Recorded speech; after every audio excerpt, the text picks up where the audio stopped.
a showcase for the nation's top conference, the season's biggest game so far, and part of a superb college football Saturday.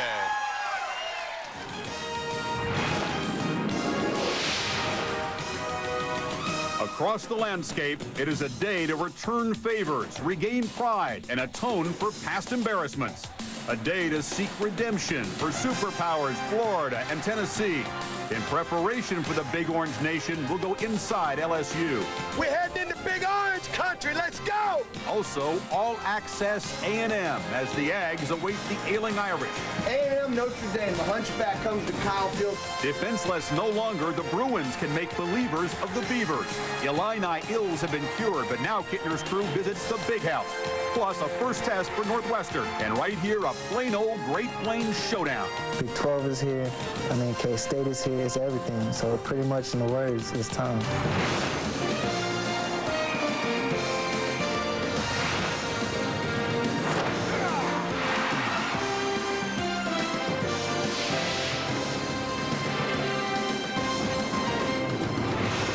College Game Day is presented by Discover Card, proud sponsor of college football's premier pregame show.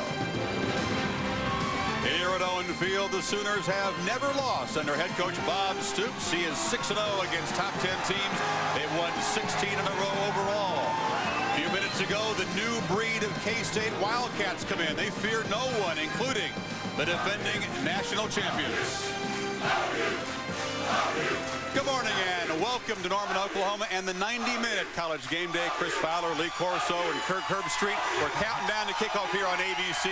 Penn State, Iowa follows us on ESPN in 90 minutes. We talked about this great lineup of games all across the country. 7 games involving a pair of ranked teams. And, Coach, one theme for today, how will these teams handle rust? Tennessee, LSU, Georgia Tech, and Oklahoma. Sure. You know, I'm interested in seeing how Oklahoma handles the 21-day layoff between the ball games. Thursday night, I saw #1 Miami play, and they did not bring their A game with a 19-day layoff. But I'm also interested to see if Oklahoma can bring their A game, because they're going to need their A game to beat Kansas State today. And now, Texas has also looked great. I'm interested in seeing this situation. Texas, old Texas, usually folds and loses about this time. The new Texas team will rise up and win big. And, Kirk, I'm interested in seeing which Texas team shows up, that old one or this new one. We're going to Dallas possibly next week. I can't wait to see the Texas fans down there. These guys are right. It's the first big weekend of college football. This is what you wait for, the big matchups, and this is what it's all about. After today, you're going to have some teams kind of rethinking their season and maybe going back to the drawing board. Other teams are going to reach even higher levels of confidence and expectations. The thing I like about today, the revenge factor. Look at Florida. They got embarrassed last year against Mississippi State. Tennessee shocked by Rohan Davey and LSU. And, of course, Northwestern spread offense that went all over the Big Ten. Got started this game last year against Michigan State. Revenge will be a big factor today. That's a great commencement speech. There we go. Goals and peace. That's right. This really is the first matchup of the season, pitting 2 legit contenders for the national championship against each other. And here in Norman, it feels like opening day. The business of repeating begins in earnest against a team that knows them better than anybody. But it's not just the Big 12 race. We're going to learn a lot more in the next 12 hours about the Big 10, Pac-10, SEC. And Tennessee and LSU down there in Knoxville both believe that they have very strong points to prove. We begin our roundup with Tony Barnhart at Neyland Stadium. Chris, over 107,000 fans are going to turn out here on Rocky Top to watch this battle of 2 SEC heavyweights. For Tennessee, defensive tackle John Henderson is healthy and rested, and he says, I'm just ready to hit somebody. Uh-oh. LSU wants to be a contender in the SEC race, but first the Tigers have to learn to win on the road. They're 2-11 in their last 13 road games. They've only won once in history here at Tennessee. It's going to be a cool night by the Tennessee River, but inside Neyland Stadium, we're going to watch as the SEC race begins to heat up. Now let's go out to Corvallis, Oregon, and Shelley Smith. The Beavers will be without their fiery, emotional leader, safety Calvin Carlisle, who separated his shoulder in practice last week and is out for the season. Oregon State head coach Dennis Erickson, though, says the Beavers will still have a lot of Carlisle's swagger. Chris?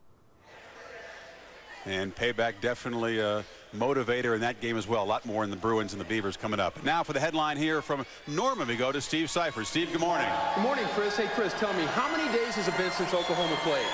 I believe about 20, 21. 21 days, right? That's 3 weeks, right? Right. Okay, that's what I thought until I asked the coach, Bob Stoops, about it. And that's what he told me, as my dad would say, how the hog ate the cabbage. It's not a 3-week break. It's a 2-week break. We had an off week, or the game canceled and an off week. We've played 3 games. So if people want to stretch it out, it isn't 3 weeks. It's a 2-week break. It's basically like starting the season again. The thing we miss the most is the competition, the opportunity to go out there every Saturday and play, Division I football teams. We've used the time wisely. We've healed up. We're in better shape. We're healed up. We'll be at full strength. And we've had a lot of time to concentrate on the schemes of Kansas State, and our guys are chomping at the bit to play. Chomping at the bit, listen to Kansas State's Terry Pierce. His memory of last year's Big 12 championship has him ready to go. The fans throwing oranges on the field at the Big 12 championship game. I can't get that out of my mind. That's one thing I cannot get out of my mind. And the idea that we missed 18 tackles, that I can't get that out of my mind. That's hard for me to deal with. You'll recall that in that championship game, Oklahoma kicker Tim Duncan had 2 field goals, one inside 3 minutes left, big 46-yard kick. Chris, something to think about. Duncan in the last game against North Texas State was 0 for 3 with field goals. Yeah, Steve, they hope he got those misses out of his system. Special teams very important in Oklahoma's 2 wins over K-State last year. The total of 123 point scored is misleading because really kickoff returns, block, punt set up a lot of that. Already this year, Oklahoma 4 touchdowns from the defense and the special teams. There are fewer fresh faces on the Oklahoma side, but the 2 quarterbacks, Heupel and Beasley, that carried such a huge burden for their teams, are replaced. And I don't think either defensive coordinator really fears the opposing quarterback in this game that much. Well, here in Norman, there's been a lot of talk already in the early part of the season about Nate Hibble trying to replace Josh Heupel. He struggled early in the first game. I think the last 2 games he started to have better command of the offense, completing 59% of his passes. The question to me is, does he have the toughness? You look at Kansas State, they're a defense that will bully the quarterback. They get after you. Think about Josh Heupel last year. Not only great decisions with the football, but how many times did he get back up and make big throws after getting knocked down? That's what Nate Hibble will have to show today. He's got plenty of ability to lead this team. Does he have the courage that it takes to be that championship-type quarterback? We're going to find out today. Boy, he's a tough kid. Now, let's talk about Kansas State. Kansas State loves to run the football, and they win by running the football. They're #1 in the nation with rushing offense over 300 yards per game. But Oklahoma prides itself on toughness and stopping the opponent's run. And they got a great tackling secondary, the best in the country. So watch Kansas State's L. Robertson go over the top, #3, early for trying to get touchdowns. Here he hits #9. Derek Evans for a touchdown last week, 72 yards. Now, Kansas State used last week's game against New Mexico State to sharpen up Robertson's passing. He hit 7 for 10 for 181 yards. But there's also a kid named Mark Dunn, an outstanding junior college quarterback who's a thrower, sitting on the bench in case Kansas State needs his experience. Well, I think we agree. We're going to see 2 quarterbacks for Kansas State. I think it's asking a lot for any of these quarterbacks in this game to really play great football and carry their team. These are 2 very good defensive teams. And coming up, we'll talk about who's got the better defense. Plenty more in this game ahead, including a visit with Mr. Hibble, whose toughness is in question today. Restricted access no more. We'll spend a week inside the Bayou Bengals program. And Duke coach Carl Franks has shown his players how to be a hero away from the field. A lot more on Game Day for Norman straight ahead.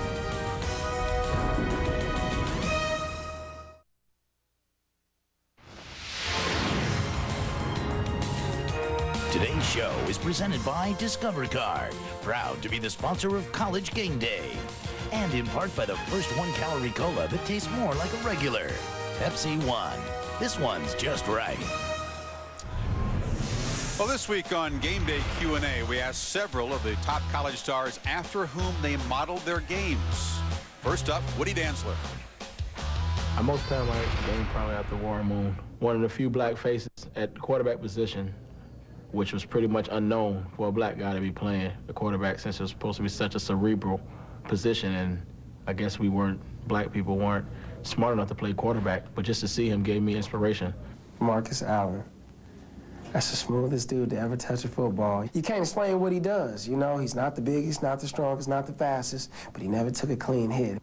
Definitely Walter Payton, without a doubt. I mean, he's just one of those guys that just worked hard. I mean, I think he would be the first one to say that he didn't have all the God-giving talent, but he played like it. Brett Favre, love his arm strength, love his big play capability, and you know, he has that little gunslinger attitude about him, which I do like. Some good answers and some social commentary. We talked earlier, you kind of modeled your game after Howie Long, I know. That's right. That's right. Artie Gigantino, my guy. We're going to salute now one of the least successful head coaches in college football, at least when measured in terms of victories. And that's something that Carl Franks hasn't savored since 1999. Duke has lost 15 straight games entering the game against Virginia. But if this month's tragedies have taught us any perspective, anything about selfless and decisive action to help others, then Carl Franks is a guy you want on your side in a pinch. Curry Kirkpatrick has the story of a very important loss that Franks recently prevented.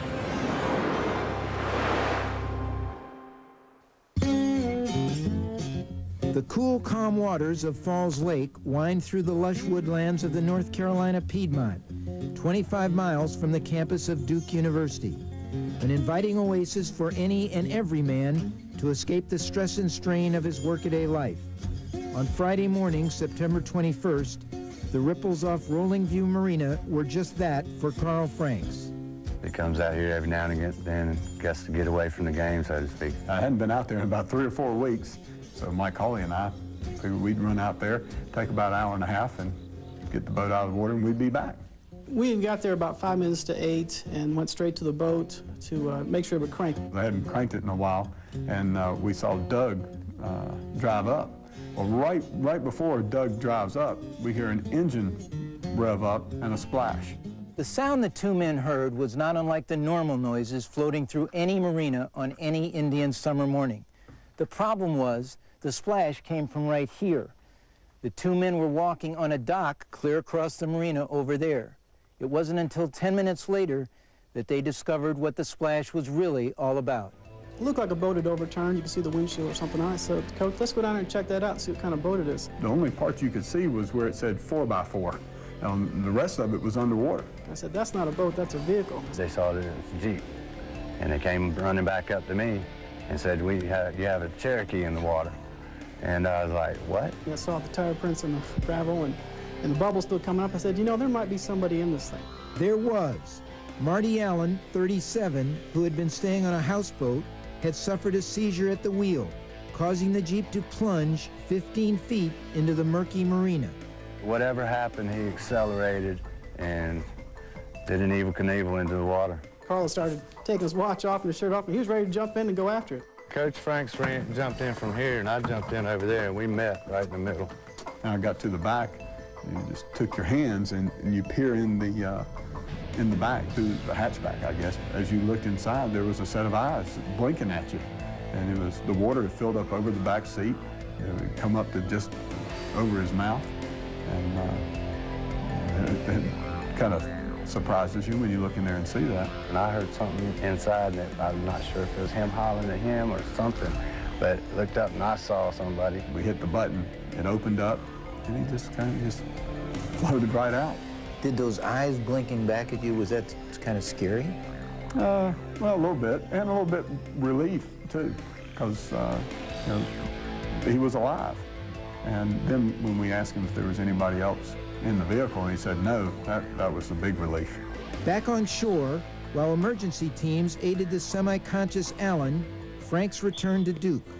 The coach didn't inform his team about his brave act until the next day before their game against Northwestern.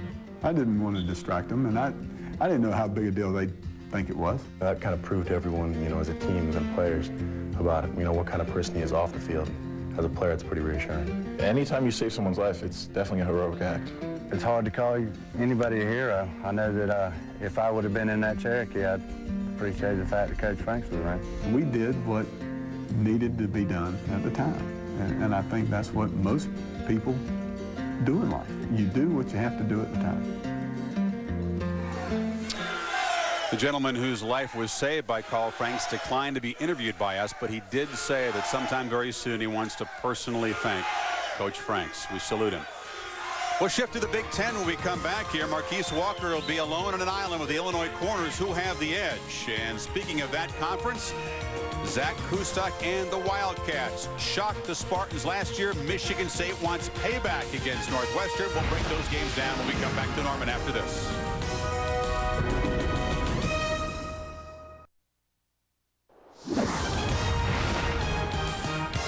And welcome back to Norman. A beautiful day here. Bad weather really shouldn't be a factor in any game around the country. We asked some old timers here a second ago, what is Old Wishbone, this Yosemite Sam looking fella? Nobody has a clue, but he's just one of the oddities you'll find here in Norman. Last year, Illinois got double teamed by the Wolverines and the Zebras. Super slow-mo replays and apologies from the conference could not undo the verdict, and Illinois just unraveled after that loss.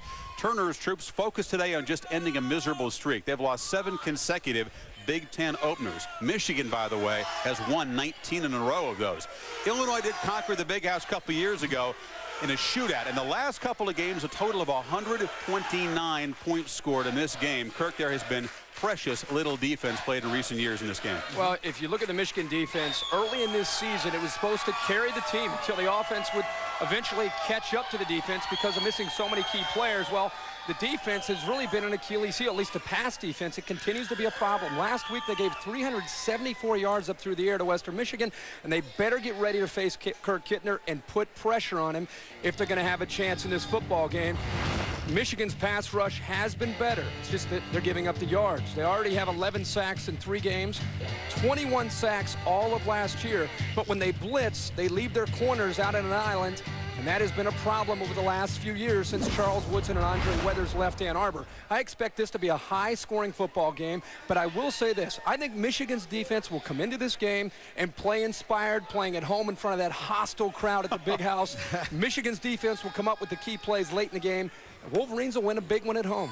That's it. Fire up those Michigan guys for Ohio State. They'll be ready. Okay, now Illinois has a new improved pressure defense led by a new quarterback and a new defensive coordinator named Mike Cassidy. Now, they're so good, they've had 12 interceptions and this year already. Now, the key to their defense will be this, pressure. But Michigan counters with the best offensive weapons in the Big Ten. I agree with Kirk. I think Michigan wins this one because of more offensive balance and playing in the Big House. Illinois' defense has been good. 12 sacks to 7 picks. Their 2 corners, Christian Morton, Eugene Wilson, they're going to be just fine in an island against Walker. I think. You think? Morton's a they're a future lot pro. better, but Marquise Walker's big too. We'll see. That'd be a good one. Home opener at Evanston, another one of those role reversal games because it was Northwestern from nowhere to shock Michigan State as a big road underdog last year, really launched the Wildcats season. Forget the Spartans' superlative stats on defense. They're going to have to outscore Northwestern. We expect to see both Jeff Smoker and reserve Ryan Van Dyke, who is the hero. You got to get the ball to Charles Rogers. He is a future NFL star at receiver. The Wildcats' best receiver, Sam Simmons, had finger surgery on Monday. How he's going to play on Saturday, I don't know. They say he's going to play, like tape his fingers together, but as a receiver, I have doubts. He'll do it. All right? Not so fast, my friend. Wake up. I know what you're thinking. First time ever, not so fast. Before I even said anything, you give me a not so fast. Northwestern's no-huddle fast break offense is led by a Notre Dame transfer named Zach Kustok. He averages 11 yards per reception. But the key to their football team is their offensive line and Damian Anderson. Now, here's number 20, and Damian Anderson averages 5.9 per carry. He's 10 yards per reception, 4 touchdowns. He's the best all-around running back, I think, in the Big Ten. Now, last week, Michigan State had a great win over their arch-rival Notre Dame. And they're still talking about that win in East Lansing. So for my friend over here, Northwestern wins a shootout in the Evanston OK Corral. What are you saying? Wake up. I'm sitting here. What are you talking? Sleeping. I got you. All right, you did. You actually did get me there. There's been a lot of talk in Michigan State about who's going to play quarterback. I don't care who the quarterback is. If they want to win games, they've got to be more disciplined. Silly penalties have killed this offense. Also, no matter who the quarterback is, hand the football off to that back, T.J. Duckett, one of the better backs in college football. But he is looking for a better game against Northwestern. In his 2 games, 87 yards against the Cats. He has a kind of a friendly rivalry with the Northwestern running back Damian Anderson, and he wants to step up and play well. You can see the power, and he'll need to run with that power in this game. Michigan State has developed a passing attack. You look at Herb Haygood on the outside, Charles Rogers on the outside, Chris Baker. I think that balanced attack by throwing and mixing in Duckett, I think they're going to go on the road and win. It's going to be a great game. Michigan State will win. We talked to Duckett last night on the phone. He was giving a pep talk to his defense, saying, stop my buddy Anderson. Damian had 219 against Michigan State a year ago. We'll talk about the battle of defenses that will take place here in Norman here. John McGraw and the Wildcats trying to slow down the Sooners, while the freaky Roy Williams in Oklahoma look to put some points of their own on the board.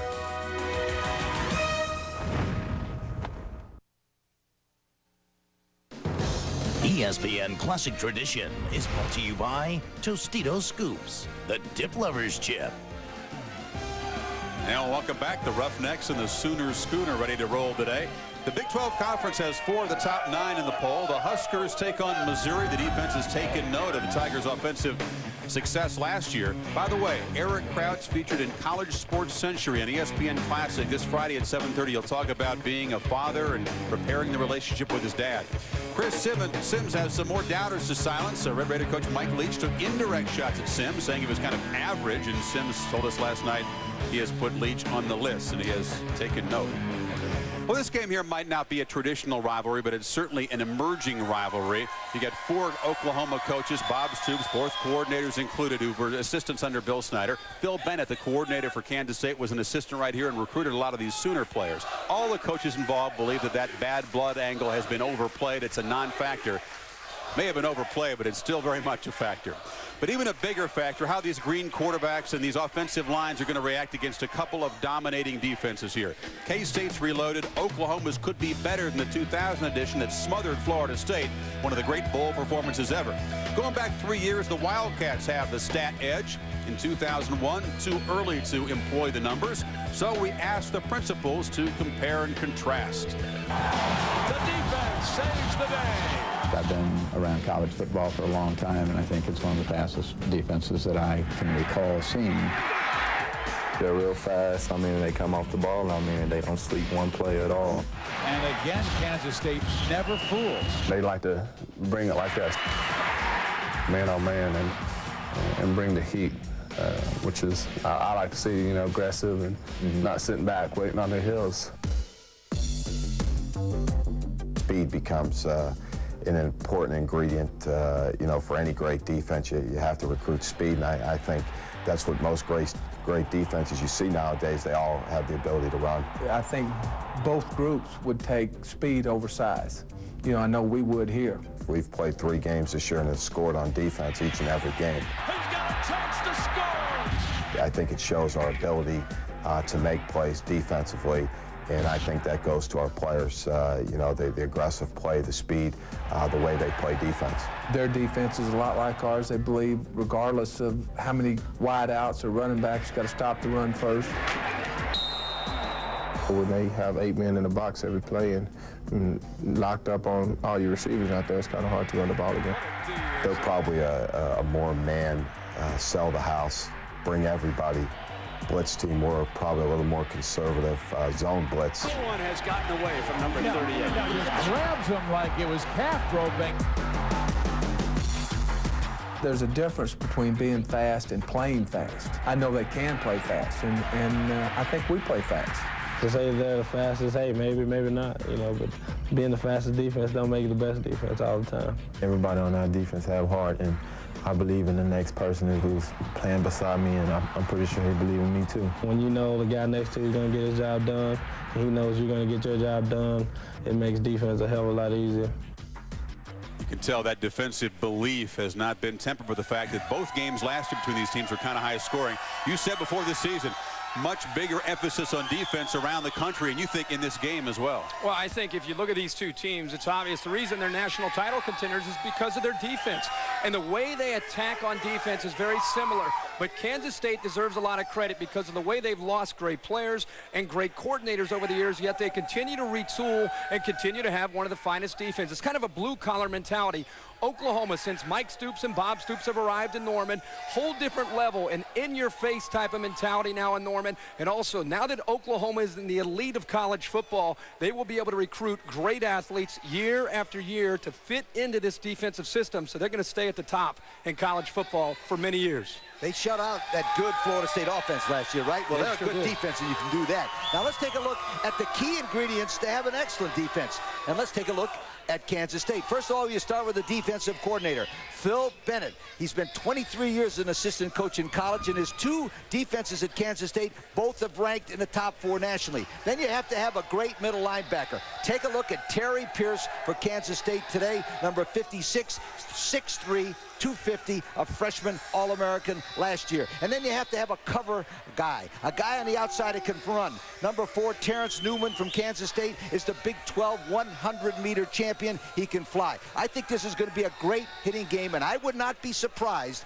if the team that's in the best condition on defense wins this ball game for their team in the 4th quarter. You going to tell me which defense is better, or is that a little bit of a lean? Is that coming up at the end of the show? You'll see at the hat. You'll see the hat. All right. Can't wait for that. All right. A lot more to come from Norman here. Plenty of K-State fans have made the journey southward. As Mr. Duncan, Steve Cyphers, talked about his recent misses. Tries to work things out in the warm-up. Down at College Station, Notre Dame's playing. That's coming up.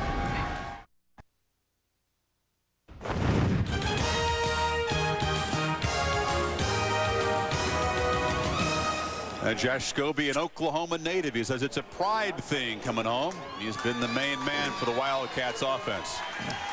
Well, it's not the scenario that Bob Davie envisioned for his return to the campus where he made his reputation by directing the Wrecking Crew defense. Notre Dame must recover quickly from a stinging loss, debut a first-time starting quarterback in a very loud and hostile setting, and pull an upset to avoid the first 0-3 start in the long history of the program. On the A&M front, the offense is struggling. The defense is being driven by an R.C. Slocum tongue lashing, which we're going to get a taste of in this visit inside the Aggies program as they brace for the season's biggest test so far. Enjoy a sample of Sidelines, a new ESPN series debuting next Thursday night. Hard. Play hard. That's something everybody in this room can do. Come on! Push it! They didn't just show up someday, so it's, well, let's everybody in the country call in his defensive record group. That's not how it happened. It happened with guys showing up in meetings like this in the morning that couldn't wait to get on the field. Couldn't wait to get out in front of that crowd and come off the field with a standing ovation because of the way they played. If you plan on being on it next week, we play Notre Dame, I better see some effort. That's the number one thing we talked about last week. Number one thing is what do we want to do? Number one thing. Surely somebody can remember what I said in that meeting when I wrote on the board. Play hard. I'm wiped out. I'm having a hard time standing up right now. Nice big veins here. I'm fine. Be all right? Yeah, I'll be all right. That's my coach. He's just a quart low, coach. Is he a quart low? Okay. Let's go now. First half. A&M Notre Dame. The Hunchback comes to Kyle Field this Saturday. Do you expect them to be kind of a desperate team, or do you expect more from them? They would have been fired up coming to play us in College Station. Had they won both of those games, they'd been fired up. They'll be fired up to play us anyway. You know? So they're players. To me, they're big. They've got 8 starters, senior starters on offense, and 9 senior starters on defense. And they're a big, physical, talented team.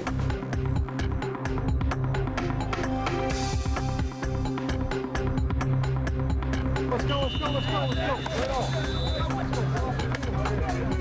If you put on that suit and go out there and play like you're upholding tradition, and you've got some pride in who you are, what you are, and what you represent. That's why you are a part of something special. You guys have an obligation to hold it up. When you walk out on that field, it's not enough to say, oh, yeah, I didn't know. Bull crap. You practiced, we've met, we've done everything, you know what to do. You don't ask the questions now. We got 1, 2, 3, 4, 5, 6, 7 guys inside the 30-yard line at the time that the return commences. By standard rule, he should make 2/3 of the distance. We should stop him inside the 20. Today we have a game, and I'm not having some butterflies today. I need to quit. Bye. See you later. I love you. Kellen, you're breaking my heart, man. I would never bring up a negative during a game. I know it is. Okay. I knew it was when I did it. So we need to clean that up. That needs to disappear from Aggie football. Give us 3 points going in right before half. That's a huge, huge swing. Let's go! What's the deal, baby? Remember, baby. That'll be good stuff. A 13-part series, the sidelines, kind of like MTV's The Real World meets college football. They're going to follow some non-football players around campus as well. By the way, A&M's campus voted the most male-friendly college campus by Men's Health magazine. I have no idea what that means. I have an idea, but I'm not sure. Notre Dame, it would have been interesting to be behind the scenes at Notre Dame this week because LaVecchio pulled at quarterback. Carlisle Holliday is going to get the start to get some quickness on the field because Davies certainly has plenty of respect for that Aggies defense still. How about R.C. Slocum firing the troops up? Yeah, and I love that. And I love to see R.C. Slocum still doing that, getting his team ready to play. And I'll tell you, it's going to be a tough day for Carlisle Holliday because he's going to face a defense that's playing with a great deal of aggression. They're flying around, and they're going to make a lot of plays. When you get them down inside of Kyle Field, they are extremely effective. Notre Dame's going to try to run the football. Texas A&M after that speech, and he gave that speech before this Oklahoma State game, and they held the Cowboys to 199 yards of total offense. You can see when you try to get the ball to the sideline in the option how quick the A&M defense and how he definitely caught their attention, and here once again coming up and making a play. Texas A&M playing with this newfound speed and aggression. Just too much for Notre Dame. I think they're going to overwhelm the Irish, in fact, and playing in front of the 12th man, not an ideal place for a new quarterback to be making his first collegiate start. I think A&M not only wins, but they're going to win big. That's a nice pick. Nice pick. Now, Texas A&M is famous also for defense, but plus the fact they have big, giant offensive linemen, and they like to run right at you. But now Notre Dame has heart. They will not back down. But I think they might have a problem stopping the A&M short passing game, and this is what they did last week. Watch quarterback Mark Ferris hit Chris Taylor on a short little play, and watch the good run here. Remember, Michigan State beat Notre Dame with 2 touchdown passes last week. Now, Michigan State, Notre Dame lost a big, big, big heartbreaking game to Michigan State, and I think psychologically they're still hurting. Remember, this is a place in Kyle Field that Texas A&M should have beaten national champion Oklahoma last year. So I think Texas A&M wins this one also. I think the psyche is a very important factor. You're right, but Notre Dame beat them 24-10 last year in South Bend. Their defense is better this year. Overwhelm the Irish? I don't think so. I think they will. If they have less than 2 turnovers, that's why we played less than 2 turnovers, the Irish win. Good for you. Qualified prediction. Balance it out. Aaron Lockett wants to make a big impact as a receiver and a returner for the Wildcats. Speaking of impact, what's up at Florida State? Coach Corso will weigh in on the issue of what the Noles are going to do and how many games they're going to lose. And Joe Birds and Georgia Tech, are they the new top dogs in the ACC? They will host Clemson today. We'll talk ACC after this.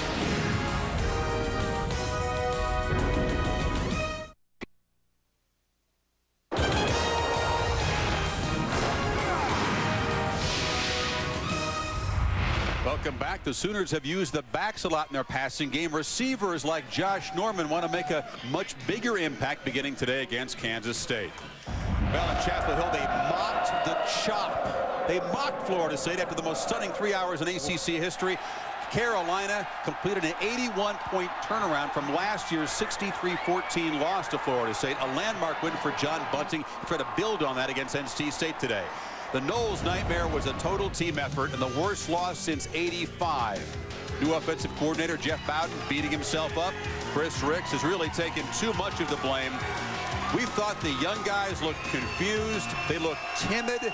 The older guys, now they kind of look complacent. Now the predictions are Florida State's going to lose 4 regular season games. What do you think? They will not lose 4 regular season. They might lose 3, but they're not going to lose 4. Now, Florida State is 71-3 in the ACC, so it's no time to panic. But let me tell you what my friends in Tallahassee tell me is going on. Number 1, offensively, they're going to come and cut it loose, come out smoking Florida State style. Number 2, on defense, they're going to try to play as a team, not as a bunch of guys trying to go to the NFL. And number 3, Bobby about and is more focused and more involved with the team now than he has been in years. He's challenged every football player at Florida State to carry on the tradition. Now, Kirk, they're young, but that's an excuse. Florida State's got to quit talking and start playing. Fire him up. Fire them up, get them ready. I still think it's leadership, and until we see leadership in Tallahassee, they have concerns. Talk about the team that sent him in disarray, North Carolina. Today they go up against North Carolina State. Last year, you look at the North Carolina State quarterback, Phillip Rivers. He was hit over 200 times when he dropped back to throw. Now he's facing a North Carolina defense that will put a lot of pressure on him, not just Julius Peppers. Keep an eye on David Thornton, number 30. He's an outside linebacker, and they love to blitz him. This guy's a former walk-on, incredible athlete, and he can bring it. They're very active at the linebacking crew. Without Corn Robinson this year at North Carolina State, you kind of find a Wolfpack using a patient passing attack, and I don't think that a short passing game is the way to attack this aggressive defense. I think North Carolina, again, wins the football game, and this time on the road.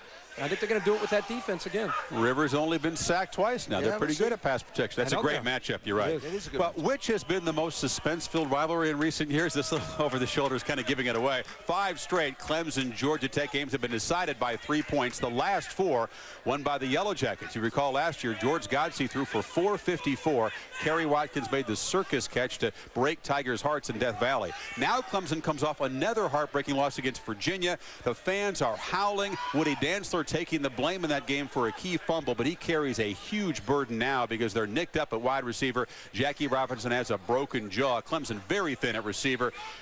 Plus the defensive line's a little nicked up. The Tigers want redemption badly in this game, but I'm not sure they're equipped for redemption because Tech is rested. They're healthy. Let's see if they're rusty. And they got a quarterback. Yeah. He'll be ready. George Godsey, he'll be ready. Now, I was wrong. I thought George Godsey would suffer without Ralph Friedgen as offensive coordinator, but, man, was I wrong. He leads the nation in passing efficiency. He's completed over 72% of his passes. He's hit 22 of 25 for 4 touchdowns, no interceptions, and he got fantastic receivers. Number 6, Kelly Campbell on the outside. These guys look, Campbell looks like he should play for Florida State. Watch this nice move. Godsey hits him in a nice spot and all the way for a touchdown. Now here is the play of the year last year. Number 9, Kerry Watkins from George Godsey won that football game. Now Clemson lost a heartbreaker. And I know from experience, when a team loses a heartbreaker, it's tough to get them up the next week. 2 weeks and then they'll be back, but I think Georgia Tech beats them by 2 touchdowns because of that loss to Virginia. You know what? You're right about the offense. It's a mainstay at Georgia Tech, and they're proving that life goes on without Ralph Friedgen. The thing that I love about the Jackets this year is the potential of the defense. They returned 9 starters from this group last year, and today they're going to have to use that experience to try to contain the elusive Woodrow Dantzler, very athletic quarterback. They have 2 guys that have the ability. These are Florida State-type defensive ends. Greg Gathers, 6'1", 260. 5 tackles for a loss and 3 sacks. Charles Rogers, 6'2", 255. You can see the quickness. They're big-time athletes. As Chris mentioned, Clemson has a lot of injury concerns at wide receiver, and I think that will allow that defense to zero in and focus on Woodrow Dantzler. I'm with Coach. I think Georgia Tech wins and looks good today. Yeah, since the Clemson game last year, they haven't allowed a first-half touchdown. You tell me. This is supposed to be one of the bigger tests for Georgia Tech. You tell me who's going to beat Georgia Tech when you look at that schedule. They're going to be 10-0 going to Tallahassee. Who's going to beat them? Well, unless they slip up, I'm with you. I think they're going to be 10-0. Watch that defense there for real. Watch out for Georgia. Okay, that could be. That could be. But it's a rivalry game. They got a great chance to run the table. Watch out for Georgia. All right, I'm watching that. We'll watch out for LSU as they go inside in preparation for the Vols. We're heading into Big Orange country. Let's go. Yeah, yeah, yeah. Got them pretty checkerboard end zones, Toe. Yeah, yeah, yeah.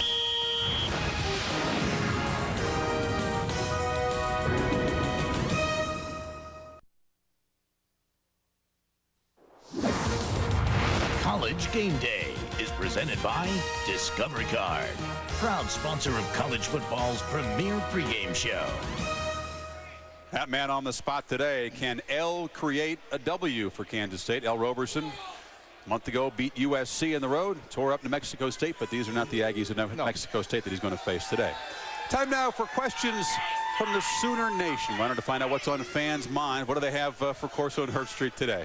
Question number 1. Hey guys, thanks for coming to Norman. Okay, so do you really think the Oklahoma defense can contain Kansas State running back Josh Scobie? Yeah, I think Illinois. I think the defense will really stuff 8 guys in the box. But the key tonight Roy Williams, free safety. Watch him from Oklahoma. Pow! He's a great hitter. He'll stop Josh. That sounds like a little bit of a lean, but the pick is still coming up. We'll see. A little bit of a lean. We'll see. Never know. Question number 2. This question's for Kurt Curbstreet. I wonder if he thinks that after 3 weeks of off time, the Oklahoma offense will be able to congeal against Kansas State. Congeal? I think they'll gel, but I'm not sure if they're going to congeal. I think what Bob Stoops and his offensive staff decided to do, and this goes for the defense as well, get the players out in scrimmage as much as possible, especially with the week and a half to 2 weeks prior to getting ready to play a football game. I think they're going to come out, and both teams are going to play with great discipline. These teams are so well coached. I don't think the layoff is going to affect either team. What is congeal? That's like congeal might be a scum on the top of something that the milk spoils. That's not nice. It's not a good thing. That's right. So what? Question number 3. Hey, Lee Corso, Barry Switzer here. Hey, I've been telling all these Sooners for years you're a good guy. You nearly upset that last year. Hey, we're going to let you get away with it for 1 year, but don't let it happen again. You do a good job. I always thought so. Man, it wasn't that nice of Barry Switzer. Yeah. Barry Switzer and I spent one of the great evenings I've ever had in my life in New York at a bar right after seeing Phantom of the Opera.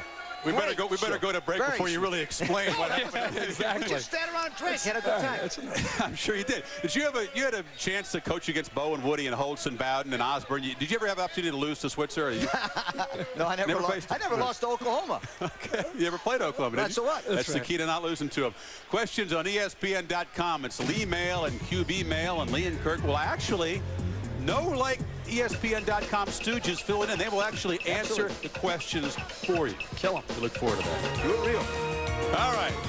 They're not stooges. I just have a little fun. In Starkville last year, they ran over the Gators. Now the Bulldogs have to face an inspired Florida defense, and Rohan Davey tries to get it done in Knoxville. SEC coming up.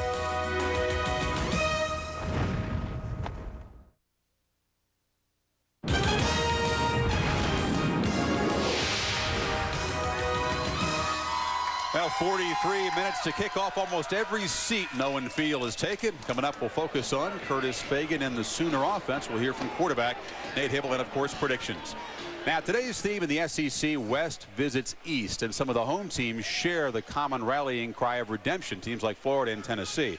South Carolina's got its highest ranking in 13 years, but they want no part of the favorites role against Alabama. Lou Holtz pointing out his team has never beaten the Tide. 0-10, 5 shutouts, but he likes what he sees in the practice field. Still plenty of signs of hunger.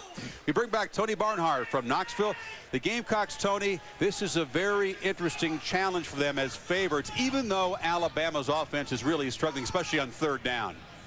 Well, Chris, I tell you what, I really like South Carolina at home because they're at home today and because Alabama has some serious issues on offense. Guys, they only ran 50 offensive plays last week against Arkansas, and they won the game because they turned turnovers into 21 points. Well, guess what? South Carolina does not turn the ball over, only 2 in 3 games, so they get it done. Now, down at Florida today, I like the Gators in the swamp. One, because it's a revenge game. They got embarrassed last year in Starkville. Those guys haven't forgot it. Also, they're going to crowd that defensive line and force Wayne Mackin pass. They don't think he can beat them with their arm, and I agree. In fact, Chris, if Mackin doesn't play a little bit better than he did against South Carolina last week, it could be a long day for Jackie Sherrill's Bulldogs.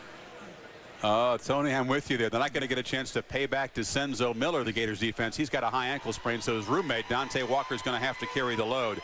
This game is not in Starkville with all the cowbells. It's in the swamp where Mississippi State has not won since Steve Spurrier was a quarterback back in 1965. Wow. That's amazing. You look at this Mississippi State football team, and they are reeling a little bit. Last week they got away from the game plan. Mississippi State with Wayne Mackin threw 46 times against South Carolina. They're going to go back to the basics. Unfortunately, as Tony mentioned, they're facing a Gator defense that is hungry. They're licking their chops to have a chance at revenge against this Mississippi State offense. Andre Davis missed this season last year with an ACL, and he missed this game. He is now back in the middle and having a big year. I think he's refocused and rededicated himself to this game. Sometimes when you get an injury, you appreciate the game a little bit more, and I think that has happened to Davis. He will be in the middle of that running game today from Mississippi State. The goal, as Tony mentioned again, is very simple for Florida's defense. Stop the run, put the ball in the hands of Wayne Mackin, and make him throw to win this game. I think Florida will get their revenge big time playing at home in the swamp. You know, they've got great defense, but also I think Florida has the best balanced offensive football team in the nation. And here's some of the reasons. Number one, the mind of Steve Spurrier the arm of quarterback Rex Grossman and the legs of a kid named Robert Gillespie. And I want to give you an amazing stat. Last week, on 3rd and 4th down, Robert Gillespie touched the ball 4 times, got 112 yards.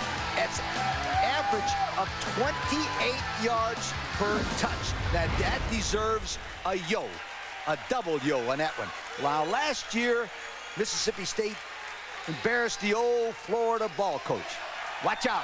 The Gators will get 50 if they can tonight.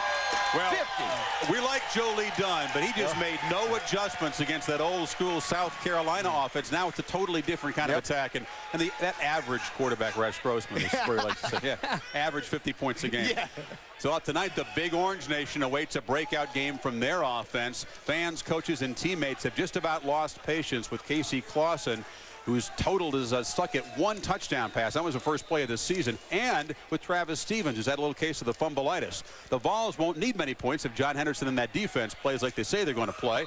Rohan Davey and LSU torched him last year. For the Tigers, this is really a true test of body and mind. Are they physically stout enough to stand up to Tennessee? Are they mentally tough enough to leave Rocky Top with the breakthrough victory for this program? Here's the untold tale of the Tigers' preparation, courtesy of a rare backstage pass in Baton Rouge.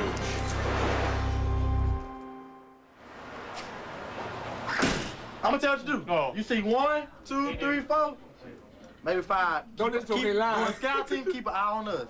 Best place to chill out before practice. I guess I'm not number 6, huh? That's why y'all want to talk to me. It's going to be a challenge to our team to see if we can go on the road and have the dominant attitude that it's necessary to beat what is an outstanding football team on the road in their house. Switch it up! We're heading into Big Orange country. Let's go! Yeah, yeah, yeah! Got them pretty checkerboard end zones, Toe! Yeah, yeah, yeah! Come on, guys, we got to get it right now. Let's go. Do you know what hold up means? Hey, hold it. Hustle back. Let's go. And what did I say in the meeting? You got a radar to the first inside guy, right? All right, let's go. Blow the horn. Look, guys, time off's time off. Time to come back and go to work. It's time to come back and go to work. You need to make some decisions about what you want to do. But we're not getting out of practice what we need to get out of practice. You know, Roe does an outstanding job of, creating leadership. And, he was supposed to be here today. He had some personal things to do at home, so he went home for the day off. Obviously, we miss him out here, his leadership, and as far as, directing the offense and everything, and just his ability. But I think we'll be a much better practice team tomorrow. Come out here with a better attitude. Tigers on 3. 1, 2, 3. Tigers! It wasn't really anything that wasn't expected. I mean, I was planning on going home, and that's what I did, and that just surfaced. And then I got caught in the airport, coming back, so not a big deal. Damn, I ain't know it was a 9.5-point underdog. Jesus. I need my long sleeves, dog. Gotta bring old socks to get new ones. Dog, y'all can't let them know what like practice. No, yesterday we had some young guys playing quarterback, and that's what you expect. I mean, you got different leaders in. I mean, the tempo of practice is not going to be the same. But we got our signal caller back, so I pretty much see practice going real well today. Tiger Jacks team ready? Ready. Exercise.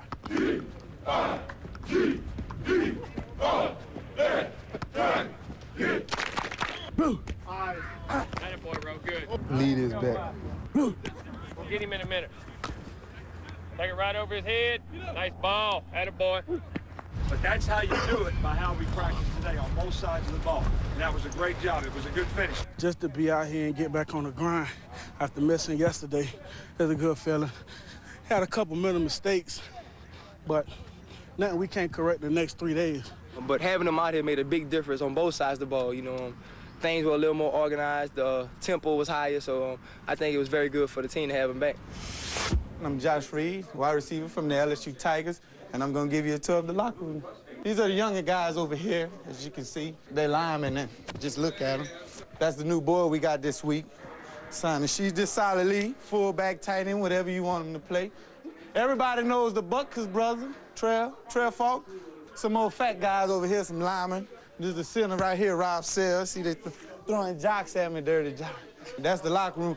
The bathroom's over here, but I figure y'all know what's going on in there, so we're not going to even go in now. And as you can tell by the folks here at Serrano's about the big game up in Knoxville versus Tennessee on Saturday night, 6:45 airtime. So I'm really anxious myself to go play and just see how we do and see how the players respond to the situation that they're in right now. This is a great opportunity for us, man, to put ourselves on the national level, you know, up there with all the big boys, quote-unquote big boys. We're going to get it done, though. It's important that we work hard today. 2 more days before the game. And we got to have a super workout right here. And it starts today. Be intense. Good job. Good job, bro. Nice job. They got me up on their bulletin board up there. You know what they're saying up there? Well, basically what they're saying is that I ain't shit, and we don't think that he's good enough to beat her. Thursday, you ready? Get up, man. Thursday, are you ready? It's time to kind of get pissed off, guys, and get the belligerent attitude that we need to go on the road and play well and overcome the adversity that's going to go with playing a game like this. I can't win the game. That's what they're saying, right? TV, dog. But, you know, once we kick it off Saturday, we'll be all right. Game timeline. This is a weekly thing right here. I'm hooking my boy two up here with a light taper or fresh line, you know, trim him up nice and neat. You see half the team down there in here. Top rusher in the SEC. He Start said crunch. second, but top to me. We're not going to cut our hair till we lose. So hopefully, come January, we'll just be walking around here with big froze. My way to the big orange, baby. Game time, fellas. Ready to roll, Coach? Yeah. All right, here we go. We're going to be going to Knoxville, Tennessee, and the flight time is 1 hour and 13 minutes. Well, you know, what I try to get the players to understand is, first of all, we're on a business trip. But the second thing is that great competitors really like to play on the road. I guess he's pretty good. I think so. That's what everybody tells me. For making our initial approach, please check the security of your seatbelt. Yeah, we here, man. It's time to get it on now. I mean, everybody be pretty much hungry when we get off the plane, so we'll be ready to eat. But after we get out of here, we go to our room. I mean, this is the time we focus for the game. Last 30 minutes or so, me and M just been in here talking, you know, relaxing, watching TV, getting our final preparation down, you know, going through our tests. Bed check. What's up, fellas? What's up, Coach? Know the drill? Yeah. 10 o'clock, wake up, 10:30 brunch. Got you. Great. See you in the morning. Time to go to sleep. Get ready for them balls. Turn out the lights, but the party just beginning. We thank Nick Saban for the inside access down at LSU. You could tell very clearly from that piece, Tony, the importance of Rohan Davey to this team. Now, he wasn't that impressive against Utah State in his last ball game, but we know he thinks of himself as a big game quarterback, and this is a big game down there. Oh, absolutely, Chris. You know, Rohan Davey told me this week when I talked to him, he said, you know, more than anything, this team wants to earn respect. The way you do that is you win big games, and we got a chance to do it against Tennessee and against Florida next week. Well, Kirk, I tell you what, I love Rohan Davey, and I love his leadership, but I love that Tennessee defensive line and John Henderson a whole lot more. I have got to go with the Vols. Yeah, Tony, it's going to be an exciting game. I already looked at this game as arguably the best game of the day. After watching that piece, picture the players of both teams sitting in their hotels right now, watching that piece, how much more the emotions are going to go up in this game. Rohan Davey, obviously the leader. He's going to need help today because Tennessee's defense is too good. They've got to be able to run the football today with LeBrandon Tofield. He's one of the better backs in the SEC, averaging 5.7 yards a carry. He already has 7 touchdowns, on the season. Great quickness, great awareness, good vision when he gets out of the open field. He led the Tigers last year in rushing. This is a big game, and this is an opportunity for LSU, as Rohan Davey mentioned, to get on the map, not only in the conference, but around the entire country. I think they're going to go on the road into Tennessee, use that balanced offense, and they've got to weather the storm of the emotions early in Knoxville. I think they win the game and upset Tennessee and get on that map that Rohan Davies looking to get on. I think it's a big win for LSU. Really? Yes, sir. Rocky Top, Rocky Top. We've been over this. Rocky Top, Tennessee. I was thinking LSU's going to win that game. Yeah. But if I was a Tennessee football player and I'm sitting in that room and I'm saying they gave all that publicity to LSU, I'm going with Tennessee now. Just because of that. They're fired up. They're fired up. Tennessee beat Dominique Stevenson, after seeing that piece. I'll tell you. Oh, they'll be sliving it going. We'd love to go behind the scenes with Tennessee, Coach. Anytime you want. Anybody. That's good stuff. Please don't ever sing. You're so old. You've had a lot of years to learn the words to Rocky Top. You ought to know them by now. You got Tennessee? Yes, sir. ESPN primetime game, 7:45, following the scoreboard show. Part of that will take place right down here. Snyder and Stoops, two guys at the top of their profession. That's why their teams are near the top of the poll. We'll talk this game. We'll talk Pac-10 coming up also.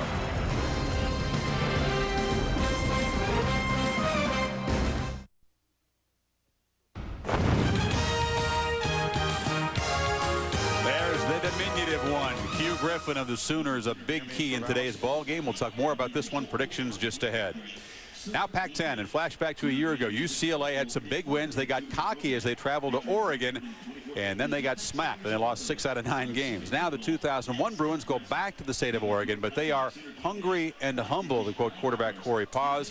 They enter another very hostile atmosphere. It's the Beavers' home opener. They haven't played in 3 weeks. High-energy guys like Simonton and Jonathan Smith are just bouncing off the walls, waiting for UCLA, which arrives as a favorite. This is not a mutual love fest at all in this game. No, it's not. And we had a chance to talk with some Oregon State people last night, talked with their offensive coordinator. You know, they lack experience in some key areas, the offensive line and wide receivers. I think that's why they've been slowed so far this year, but they can still score in a hurry. We've been talking a lot about UCLA's defense. This game today will be their toughest challenge so far this year, which means their leader, Robert Thomas, the inside linebacker, needs to step up and not only provide leadership but make plays. You talk about speed and instinct of an inside linebacker. Watch the speed here as the pulling guard makes the move to the outside, and before he knows what's going to happen, he's there to make the play again.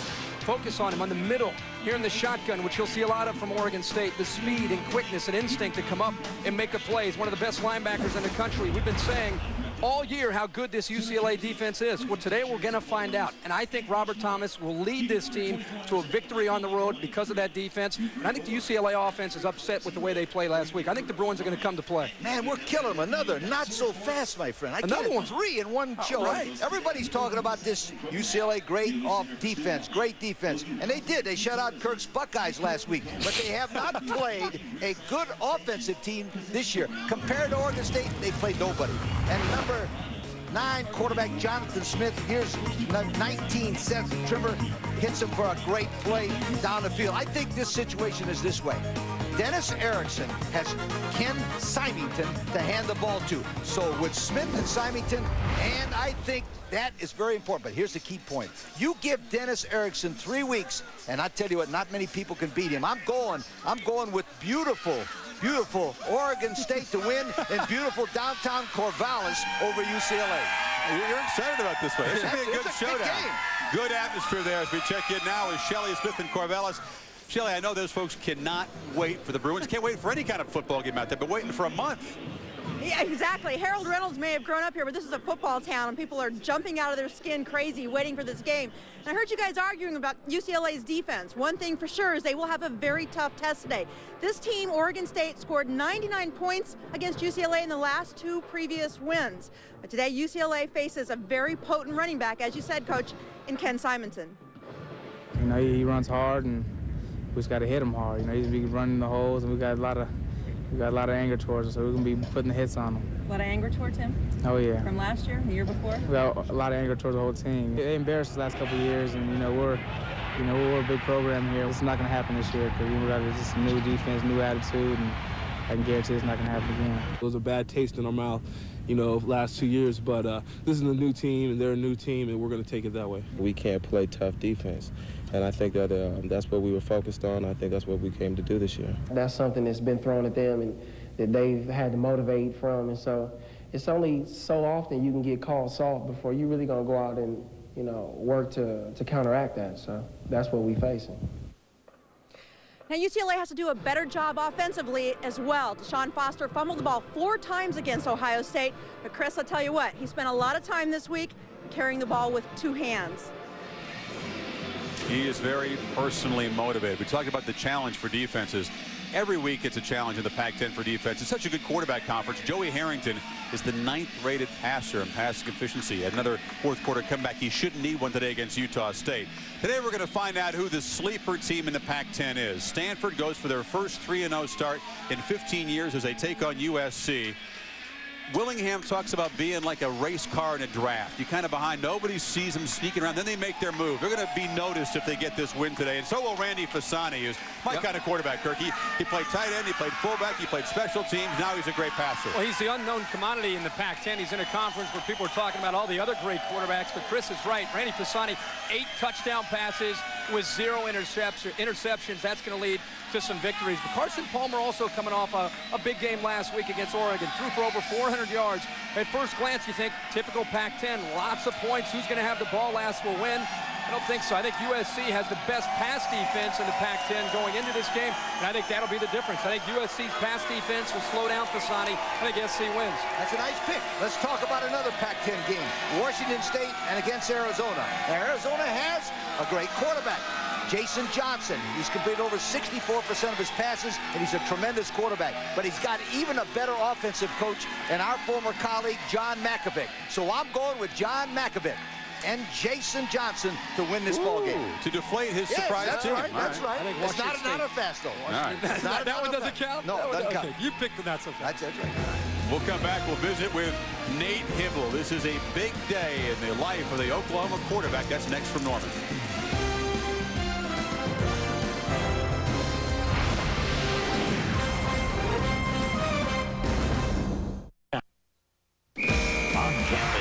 Presented by Outback, proud sponsor of the 2002 Outback Bowl.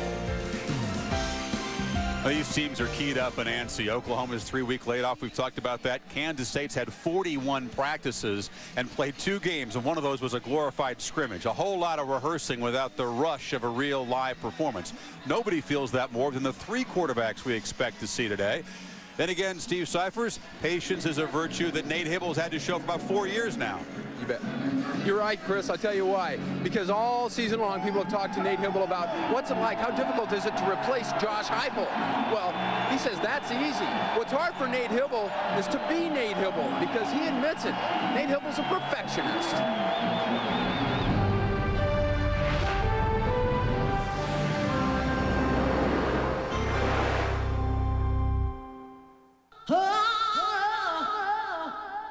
Relax. He's coping.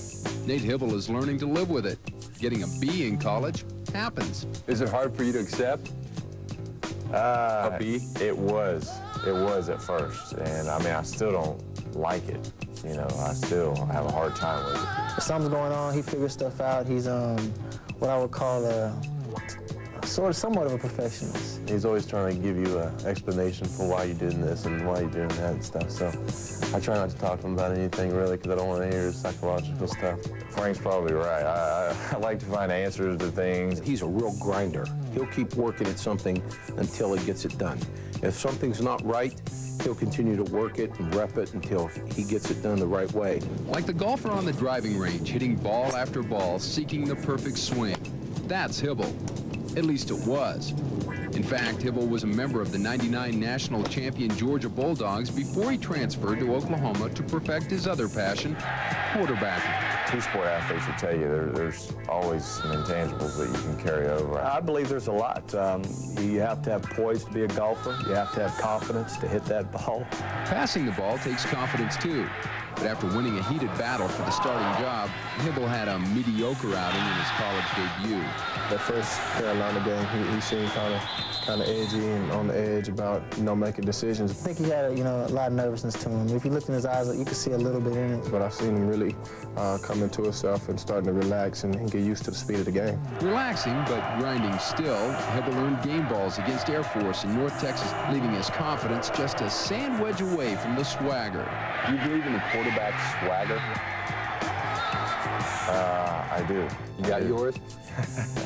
Do you have it? I think I'm working on it. He's now in a better groove, finding little nuances of the offense and getting the ball out quicker. And, you know, doesn't have to think as much now, is a little more reacting. I'm not the carefree kind of guy that's just going to go out there and just sling it and not be really afraid to make the huge mistake. Part of it, I think, being that perfectionist is making sure. Think David Toms laying up on the final hole of the PGA Championship, not Jean Van de Velde at the British Open 2 years ago. With this team, he says, better to go for the win than go for broke. I'm not really a layup kind of guy. I don't want to be worried about what the coaches are thinking about every time I drop back in the pocket. I know I'm surrounded by some great talent and some guys that have been there, so I'm kind of allowing them to pull me along. And with that knowledge, the 3-7 student prepares for a graduate-level midterm against the third-ranked Kansas State defense. He has no experience in taking such a test, but his professor says he's ready. There will be no greater pressure on him in his career here than there was that first night out. The expectations were so great.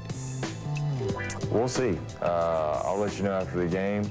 Each and every week he gets better, and he's proving that he's a good quarterback, and he's Nate Hibble, and that's good enough for this ball club to win. One thing different for Hibble today, he will take snaps from a true freshman, Vince Carter. Josh Smith, his regular center, has not healed a sore leg enough to compete. He did not go through pregame drills. It looks like Vince Carter will start at center. Kirk? Wow, Safe, that is something to keep an eye on. Let's look on the other side of the ball for Kansas State. They're also breaking in a young quarterback. It's pretty clear they're going to try to run the football with El Roberson and Josh Scobie. It's going to be tough against Oklahoma's defense. Strong up front, active back at the safeties. And I think with an unproven passing attack, that's the key. Watch the safeties. They're going to be up at the line of scrimmage quite a bit. Here's the option, which we'll see a lot today from El Roberson, the speed of the free safety, Brandon Everidge, to come up and make the big hit. And Roy Williams has the discipline. You'll see him up at the line of scrimmage a lot. He also will stay back, and he's probably the best safety in college football. Kansas State's only way to be effective, in my mind, in this game is to try to stretch the Oklahoma defense by passing. If they simply come into this game vanilla and conservative with a young quarterback, they will be in big trouble. They've got to try to open up that offense. I know you're right, but I'm telling you, Kansas State is going to try to run the ball against Oklahoma's defense. And Oklahoma's defense has been sensational stopping the run. Listen to this. No football team has gained 200 or more yards on the ground against Oklahoma in 23 straight games. Now, that's impossible. But I think old Kansas State's got a couple of secret weapons. They got two monsters at fullback. Number 25, Rock Cartwright, 5'8", 242 pounds. He's a lead blocker. And watch him. Wow, he's in there. But here's my favorite. Number 30, Joe Hall, 6'2", 290 pounds. And he's terrific in the goal line offense. I'm sure one thing. This one's going to be a bomber, and people are going to hit each other really good. I think the team that wins this one is the last team standing. This is going to be a sensational hitting game. Be a lot of fun. Keep an eye on Oklahoma center. Vince Carter will face the Raptors of that Kansas State defense. Predictions on this game are coming up, plus a preview of Penn State at Iowa, which is just a few minutes away on ESPN. We're coming back to Norman.